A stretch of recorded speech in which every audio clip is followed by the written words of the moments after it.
চলো আজকের সকাল সকাল জিমে চলে গেছিলাম, তারপরেই অ্যাকচুয়ালি দোকান খোলার ব্যাপার ছিল। আর আজকের অ্যাকচুয়ালি দোকানে অনেক দূর থেকে একটা দাদা দিদির আসার ব্যাপার ছিল। অ্যাকচুয়ালি দাদা দিদিটা থাকে হচ্ছে উড়িষ্যা, আর আমাদের অ্যাকোরিয়ামের ভিডিও দেখেছিল, আর দাদার অ্যাকোরিয়ামের ভিডিও ভালো লাগে, তো ওই জন্যই আমাদের সঙ্গে কন্ট্যাক্ট করে আর কি দোকানে এসেছিলো। সেট আপটা আমরা উড়িষ্যায় করতে যাব না, কিন্তু দাদা নিজেই করবে। তার জন্য যা কিছু হার্ডস্কেপের মেটেরিয়াল রয়েছে ওগুলো সব মোগলি আর আমি বেছে বেছে সুন্দর করে একদম দেখিয়ে সেট আপগুলো কীরমভাবে বসবে ওরম একটা রাফলি একটা স্কেপিং আর কি করে দেখিয়ে দিচ্ছি। আর স্কেপিংটা মোটামুটি যেরমভাবে করে দিচ্ছি আর কি, যাতে দাদার ওখানে নিয়ে গিয়ে করতেও সুবিধা হয়, ওইভাবেই বাদবাকি জিনিসপত্রও দিয়ে দিলাম। আর অ্যাকচুয়ালি এর পরে আমাদের একটা কাজ আছে অনেকটাই দূরে বাড়ি থেকে, প্রায় ধরে রাখুন আপনার লেক টাউনের কাছাকাছি, তো ওখানেই বেরিয়ে গেলাম।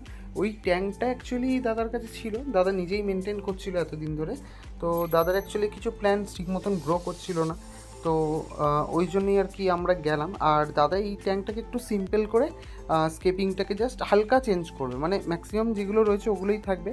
তো সেই হিসাবেই আর কি মুগলি আর আমি যেরম প্রসেস থাকে, আগে পুরনো মাছ ফাছগুলোকে পুরাতন জলে তুলে নিয়েছিলাম, তো তুলে নিয়ে জলটাকে পুরোটাকে বার করিয়ে নিয়ে তারপরে কিছু এক্সট্রা সয়েল দিয়েছি পেছনের দিকটা, কারণ একদমই সয়েলের লেয়ার কম ছিল। আর কিছু নতুন স্টোন বসিয়েছি, কারণ আগের যে স্টোনটা ছিল ওটা থেকে প্রচুর হার্ডনেস গুলো সব লিচ করছিল আর কি, জলে হার্ডনেস প্রচুর বাড়িয়ে দিচ্ছিল।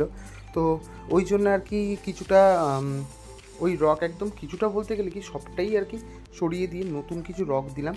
আর একদম সিম্পল করে হার্ডস্কেপ করে সুন্দর সুন্দর প্ল্যান্ট, যেমন ব্লাড রেড বসিয়েছি, কিছুটা টেনেলাস ব্রডলিপ বসিয়েছি, কিছু আরও রোটেলার কিছু স্পাইকি ছিল, স্পাইকিগুলোকে বসিয়েছি। আর হ্যাঁ, সবই মোটামুটি শ্রীপদ্মার গাছই বসিয়েছি, আর কিছু দাদার পুরনো গাছও ছিল ওগুলোকেও ইউজ করে দিয়েছি।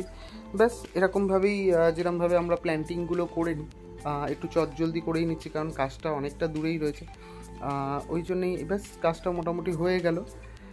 আর এবার কি জল ঢালার ব্যাপার, আর দাদা যেখানটায় থাকে ওখানে নর্মাল জলের টিডিএস অনেক হাই, তো সেই ক্ষেত্রে আমরা এখানে কেনা জলই ইউজ করছি। ব্যাস হয়ে যাওয়ার পরে টোটাল লুকসটা দেখতে পাচ্ছেন। আর হ্যাঁ, মাছগুলোকে কিছু ঘন্টা পরে ছেড়ে দেওয়াই হয়েছিল, তারপরেই ভিডিওটা আর কি করা। তো মোটামুটি দেখতেই পাচ্ছেন একদম সিম্পলের মধ্যে স্কেপিং, মেনলি হচ্ছে প্ল্যান্টসগুলোকে সুন্দর করে গ্রো করাতে হবে।